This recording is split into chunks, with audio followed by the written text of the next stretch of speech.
Bienvenidos a una nueva edición de Vigo Debate y hoy vamos a tratar un tema que se habla mucho, que está muy de moda y que va a condicionar el presente y el futuro.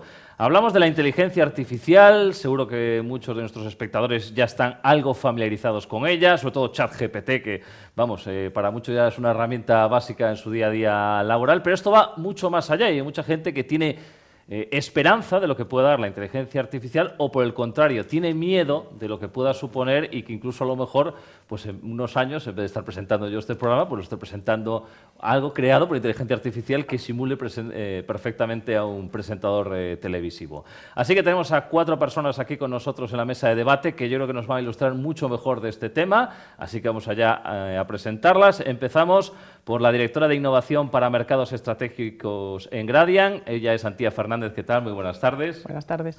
También está con nosotros una investigadora postdoctoral de la Xunta y que trabaja en el Grupo de Tecnologías de la Información del Atlantic, en la Universidad de Vigo. Silvia García, ¿qué tal? Muy buenas tardes. Hola, buenas tardes. Está con nosotros también, esta ya es más habitual, ha estado un debate parecido además sobre este tema, es CEO en KidCode, y divulgadora científica y consultora de innovación, Leticia Costas, ¿qué tal? Muy buenas tardes. Buenas tardes.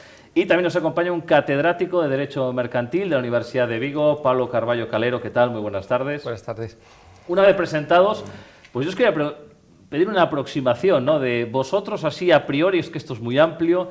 ¿Estáis a favor de la inteligencia artificial, de todo lo que nos puede traer y sus beneficios, o por el contrario estáis en el lado de los reticentes y que tienen muchas dudas de que si esto va a mejorar o no nuestras vidas? Y ya que tenemos aquí a 2 ingenieras que trabajan con inteligencia artificial, os dejo empezar a vosotras. Antía, Silvia, la que quiera. Pues yo, como gallega, me tengo que poner de lado y moderada. Yo creo que el uso de la inteligencia artificial, pues, como otras tecnologías, reporta beneficios y a veces inconvenientes. Hay que mantenerse dentro del margen del realismo de lo que podemos conseguir con estas tecnologías y usarlas de forma responsable, educar en responsabilidad en el uso de estas tecnologías. Tú, en tu caso, trabajas con inteligencia artificial en el Atlantic, tienes varios proyectos, cuéntanos. ¿Tienes uno sobre la esclerosis múltiple, creo, además? Sí, en mi grupo de investigación, el Grupo de Tecnologías de la Información del Centro Atlantic, pues tenemos numerosos trabajos, proyectos de investigación, proyectos de referencia con la empresa, y si tuviera que citar algunos, pues son tan variados. Tenemos proyectos relacionados con el análisis de la práctica deportiva, con inteligencia artificial. También tenemos un proyecto europeo, en este caso en el ámbito del patrimonio cultural, al servicio de las instituciones de patrimonio cultural y que se extiende a otros ámbitos como el turismo.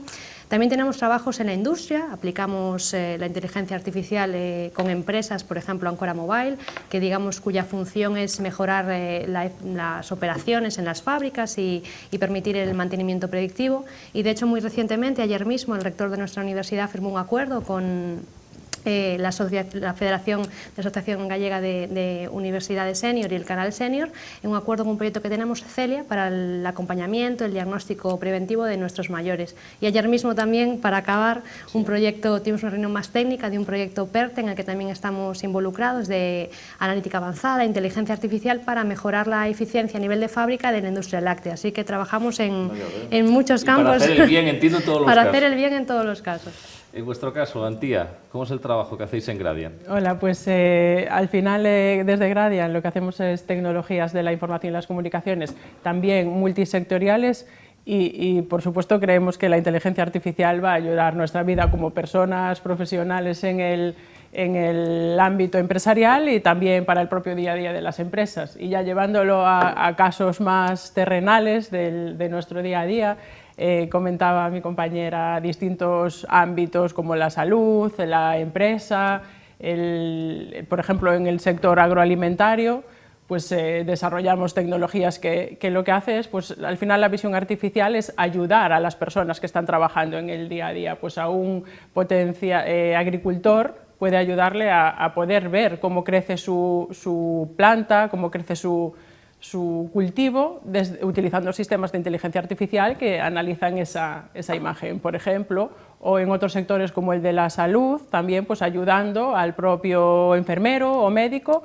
a recomendar distintos tratamientos, diagnósticos. Por ejemplo, solo hemos trabajado en temas de la piel, problemas de la piel, úlceras, heridas, que recomiendan, oye, es mejor un apósito, es mejor una pomada, ¿qué marca podemos poder recomendarle.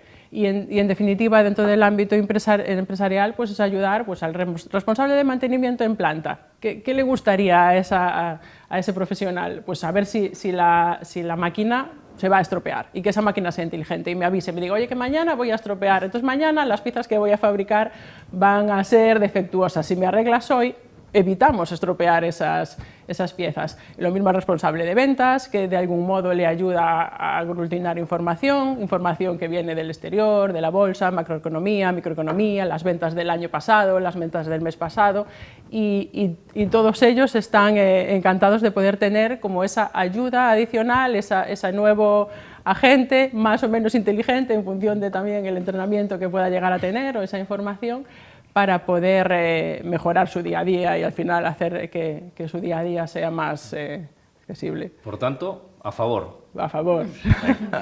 Leticia y Pablo, ¿cómo lo veis vosotros? Bueno, yo en mi caso lo que trabajamos es las implicaciones que tiene la inteligencia artificial desde el punto de vista jurídico. Aquí se puede analizar desde multitud de prismas, ¿no? Desde un prisma, por ejemplo, de la ética, aspectos éticos de la inteligencia artificial, implicaciones de la inteligencia artificial para el derecho laboral, el derecho civil. Y yo en concreto lo que he trabajado es las implicaciones que tiene la inteligencia artificial para la propiedad intelectual, en sentido amplio, es decir, tanto para el derecho de autor, qué pasa con las obras que ahora mismo se crean por inteligencia artificial, si pertenecen al autor o desde el momento en que entra un sistema inteligente el autor ya pierde control, ¿no?, sobre el resultado del proceso creativo y por lo tanto ya no subsiste su autoría.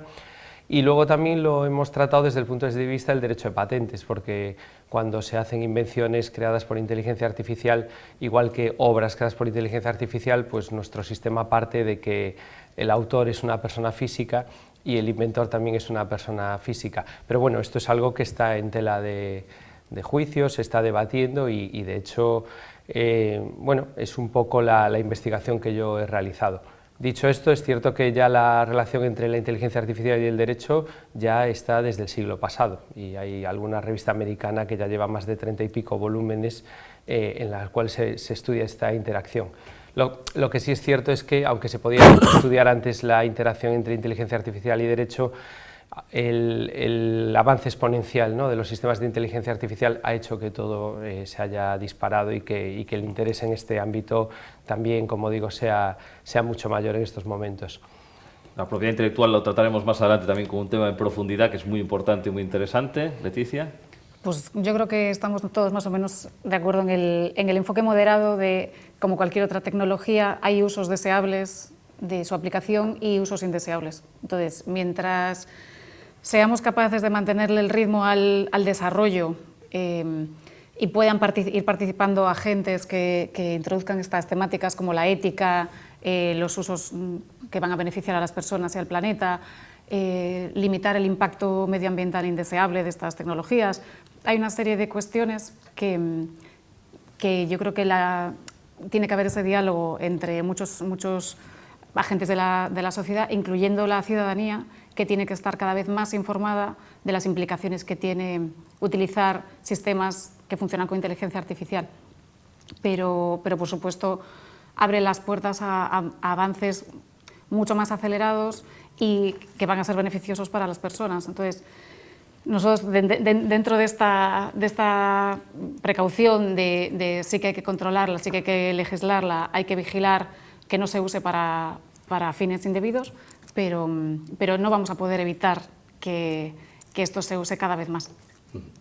Bueno, una vez expuesta así un poco la exposición inicial, una de las grandes preguntas que hace la gente es: ¿va a quitar las máquinas más trabajos? Ya lo están haciendo actualmente, pero bueno, ¿que esto signifique que cada vez las personas seamos menos necesarias? ¿Vosotros creéis que se va por el camino o para nada? ¿Que podemos convivir inteligencia artificial y seres humanos?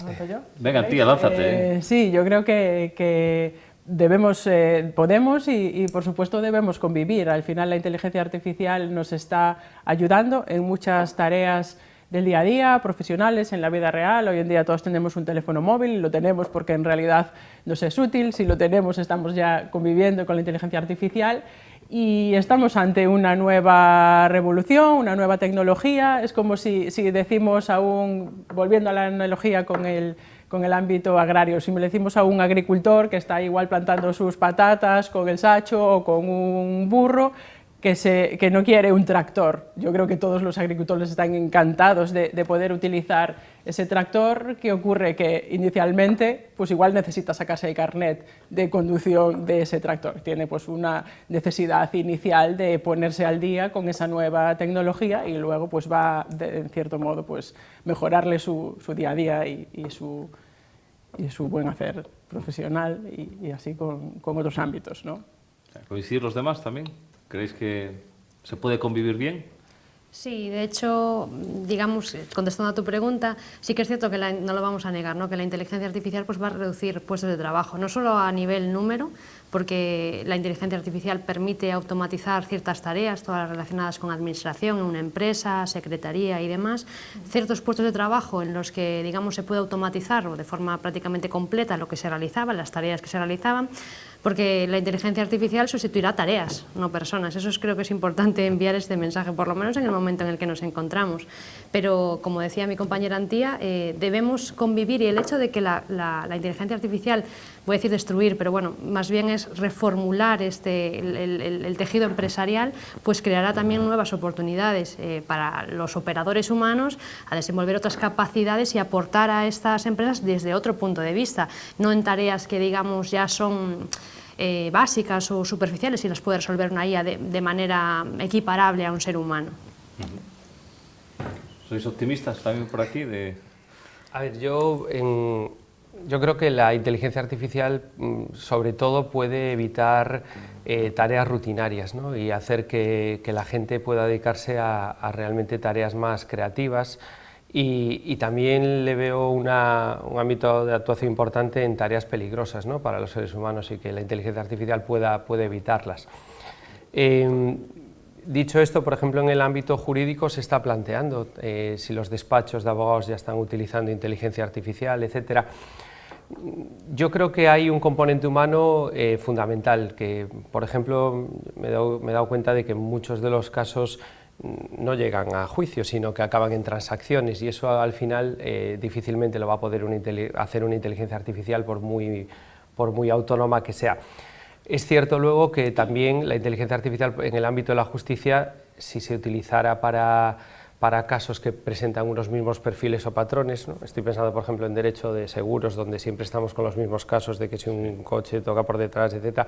Si tú pudieras evitar que esos casos tuvieran que llegar a juicio, los pudiera tratar un sistema inteligente, no sé, como en el ámbito médico, que pudiera hacer un diagnóstico de acuerdo a unas características muy específicas del paciente, obviamente permitirías descongestionar el sistema. Entonces yo creo que si se utiliza correctamente, puede hacer que las personas se dediquen a tareas que sean más creativas, ¿no? Y lo cual esto no implica obviamente que la gente tenga que ponerse al día, porque esta entrada de la inteligencia artificial, como comentabas, puede llevar a la destrucción de ciertos puestos de trabajo, pero quizá esa gente haya que formarla en competencias relacionadas con la inteligencia artificial para que el mercado laboral no se resienta. Sí, yo creo que todo tiene que ir desde la previsión. Si una empresa está incorporando sistemas inteligentes y automatizados, también tiene unas responsabilidades con respecto al personal, a sus equipos. Entonces, igual que algunos perfiles se van a formar para convivir con estas herramientas, a lo mejor otros tienen que reformular qué otras tareas van a estar desempeñando. Pero digamos que sería deseable plantearse qué valor aportamos las personas y qué tipo de relaciones queremos establecer, porque evidentemente es muy deseable que se descongestionen ciertas cosas burocráticas o que se hagan más cortos los plazos para a lo mejor acceder a ciertos servicios. Pero también es verdad que hay veces que en ciertos ámbitos tú no quieres que te trate solo una máquina, ni que te responda solo un chatbot, sino que las personas podemos aportar la parte relacional, que yo creo que eso siempre va a ser insustituible, o por lo menos para un porcentaje de las personas queremos tratar con personas. Entonces, como cualquier yo creo que con cualquier salto tecnológico ha habido estas fricciones de desaparecen ciertos puestos de trabajo, y lo que no hay que limitarse es a pensar que solo valías para ese trabajo, sino explorar otras opciones y a lo mejor crear sistemas para acompañar a esas personas en la recapacitación, ¿no? en adquirir nuevas habilidades. Hablaba Pablo de ponerse al día. Puede estar viéndonos gente de 50, 60, 70 años y decir, pero yo cómo me voy a poner al día, si ya me está costando con las tecnologías actuales, cuando haya inteligencia artificial es que esto me puede sobrepasar. ¿Puede haber un aumento en la brecha generacional y qué pasa con ese segmento de la población que ya tiene una edad, digamos, algo avanzada y dirá, ¿yo qué hago con todo esto? ¿Cómo veis ese debate? Bueno, yo espero que la inteligencia artificial no sea la excusa, ¿no?, para reducir la atención a la gente mayor. Yo estoy pensando ahora en el tema de la banca, ¿no? Yo cuando empecé a trabajar, trabajé unos meses en banca y era un servicio completamente personalizado, y ahora si uno quiere ir a un banco, bueno, al final tiene que tomar un número, esperar, y claro, a la gente mayor las dificultades que esto le supone pues son mucho mayores. Entonces, yo creo que la inteligencia artificial para la gente mayor puede tener aplicaciones muy importantes. Pues por ejemplo, no sé, estoy pensando en gente que tenga que tomar una determinada medicación y que estos sistemas le puedan ayudar a recordar cuándo tiene que tomar sus pastillas, o por ejemplo, cuestiones que pueden hacerle la vida más sencilla, pero claro, lo que no podemos sustituir es decir, no, la inteligencia artificial va a ayudar a mitigar la soledad a veces no deseada, ¿no?, de las personas mayores. Pues como comentaba antes mi compañera, yo creo que no, que las personas tienen que estar ahí para apoyar a esta gente. Entonces, espero, como digo, que este tema no sea una excusa más pues para alejar a esas personas un poco de la realidad, porque ya en muchos ámbitos es que no hace falta que hablemos de personas mayores, es que nosotros mismos cada vez encontramos más dificultades para accesos a servicios públicos por ese entramado tecnológico que hay detrás, ¿no? Sí, sí. Sí, bueno, igual entonando el qué puedo hacer yo desde el lado tecnológico para que esa brecha generacional no ocurra, pues también surge un reto para la tecnología de hacerla mucho más sencilla, accesible, sobre todo para que se pueda usar. Yo hoy en día pues tengo una abuela que por ejemplo, que utiliza WhatsApp, otra no, pues sí necesita un inicio para poder utilizarlo, pero por ejemplo, para interactuar con ChatGPT hace falta como un inicio de ponerlo a funcionar, y después es como escribir en un chat o hablar por un chat, se traduce de voz a texto, puedes leer, puedes escucharlo. Entonces al final también es un reto tecnológico el hacerlo tan sencillo que sin necesidad de un botón tener esa tecnología entre nosotros de forma segura, de forma que por supuesto respete los derechos, la privacidad y demás, y nos ayude en ese día a día, recordar la medicación y demás, por supuesto no sustituyendo a las habilidades sociales y las habilidades más humanas que va a necesitar de personas, y que así siga siendo. Hubo una polémica con la voz de Scarlett Johansson, que le iban a utilizar, Bueno, que es como la película Her, o sea, era como hacer la realidad, y claro, yo me estaba imaginando, claro, cuando hablaba Pablo de la soledad, pues a alguien que está en una residencia de mayores, simularle que le están llamando sus familiares, por ejemplo, y no son ellos, es recrear la voz de alguien, es decir, cuidado, ¿no? A mí se me ocurre pensar. Leticia. Claro, ahí entran muchísimas cuestiones éticas también. El caso de Scarlett Johansson, además, parece ser que había sido contactada previamente por OpenAI para ofrecerle este contrato de usar su voz para el asistente de voz inteligente, y después de pensárselo, pues ella rechazó la oferta, y eso no fue impedimento para que con inteligencia artificial replicaran una voz prácticamente idéntica a la suya, ¿no? Estas posibilidades existen. Bueno, hay cosas muchísimo peores. Esa es una mala práctica, a lo mejor, de esa apropiación de esa voz, aunque pueden tener excusas de que no era exactamente la misma, bla, bla, bla. Pero estamos viendo deepfakes que realmente reproducen caras de personas famosas en situaciones de violencia contra sus cuerpos que no deberían estar creándose.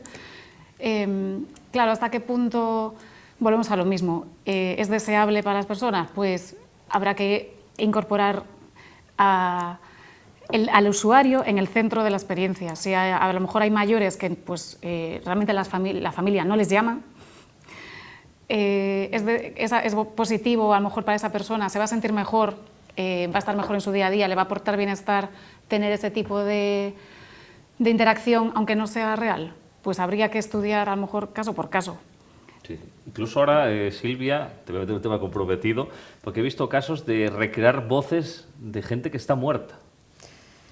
Bueno, para hablar con ellos, que alguno dice, ¿pero esto te va bien como ser humano o es contraproducente? yo creo que la serie Black Mirror nos ayudó mucho, yo que trabajo en tecnología, a visualizar que eso podía ser posible. Yo recuerdo un capítulo de la serie que iba sobre eso, una chica que le moría la pareja y no lo superaba, y desde hace años, imaginaos, y ahora estamos aquí reproduciendo voces, ¿no? Sí. Como decía mi compañera Leticia, pues hay unas implicaciones éticas que hay que tener en cuenta.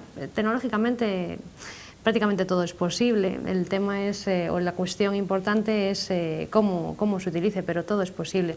Y al hilo de lo que hablábamos, de la voz de Scarlett Johansson y demás, el problema de esas copias es que muchas veces es muy difícil demostrar que realmente era una copia y que se hizo de forma intencionada, que es lo que argumentan las empresas. Y no es por defender a la mega empresa, pero pensemos que la inteligencia artificial, no lo voy a definir exactamente como una caja negra, pero no pensemos que el operador humano que la diseña tiene el 100% del control.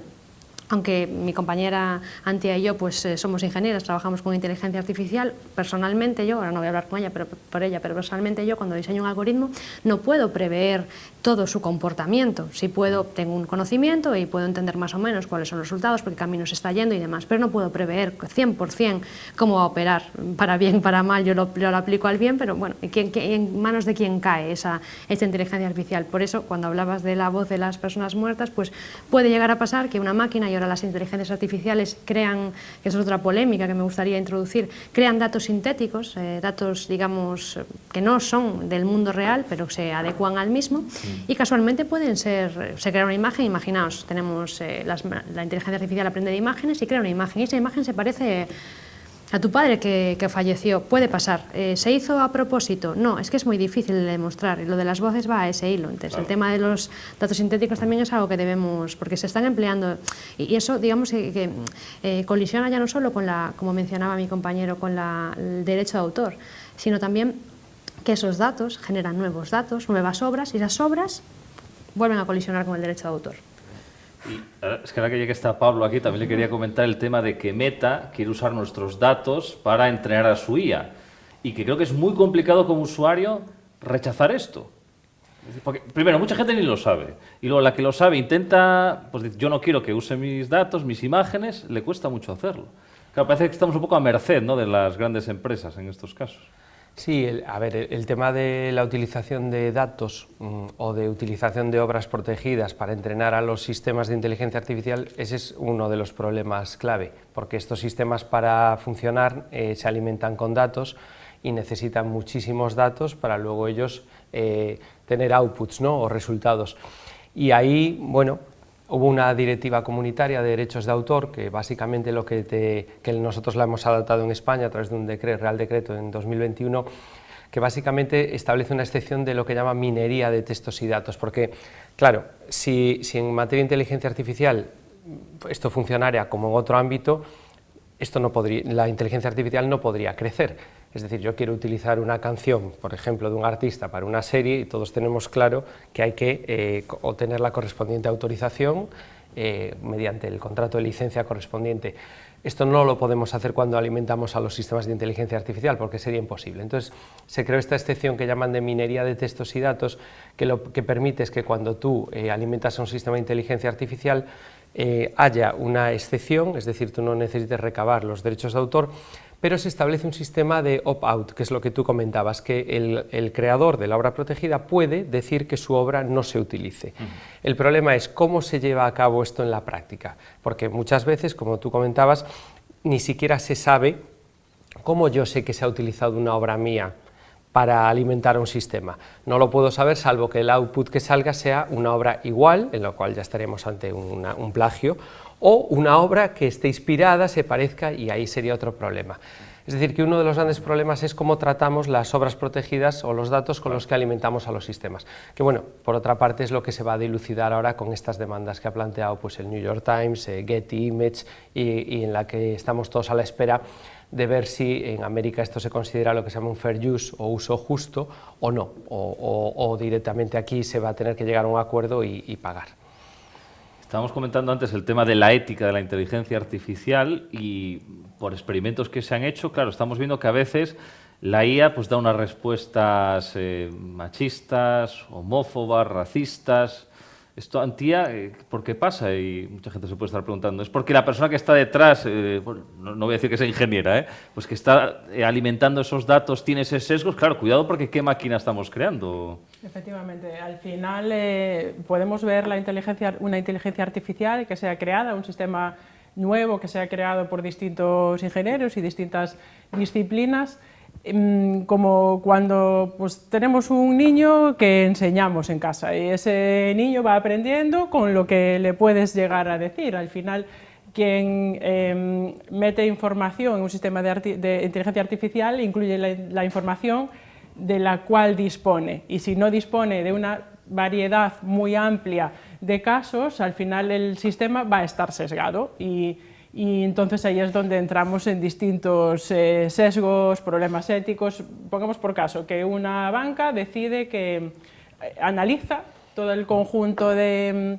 préstamos que hace y los perfiles de clientes a los cuales hace préstamos y bueno, pues analiza y dice, oye, perfil de persona de tanta edad, de tanta nacionalidad, con tal nivel de ingresos, conceden préstamos. Si no coinciden esas características, no concedo préstamos. Ahí vamos a entrar en problemas éticos, raciales, etcétera, pero es que el histórico de la información con la cual fue alimentado ese sistema le dice que para acertar, y al final los sistemas de inteligencia artificial buscan maximizar las probabilidades de lo que van a responder que sea lo más correcto posible, para acertar pues no daría ese préstamo, ¿no? Pongamos por caso, a según qué perfiles. Entonces, para ello es necesario tener esa base de datos inicial, de entrenamiento del sistema, lo más amplia posible y en muchos casos no se dispone de toda esa información. Es ahí en donde surge la necesidad de crear datos sintéticos que crean una variabilidad mucho más amplia, pero todo ello hay que tenerlo muy pensado y cada uno de nosotros, queramos o no, también estamos sesgados por nuestra historia, por nuestra cultura, por nuestra experiencia, por nuestros estudios y de ahí también surge la necesidad de la multidisciplinaridad en los perfiles y la creación de estos sistemas, pero es inevitable que tengan sesgos basados en esa forma de construirse. De esto seguiremos hablando, pero después de la publicidad, aquí en el Vigo Debate, en Televigo.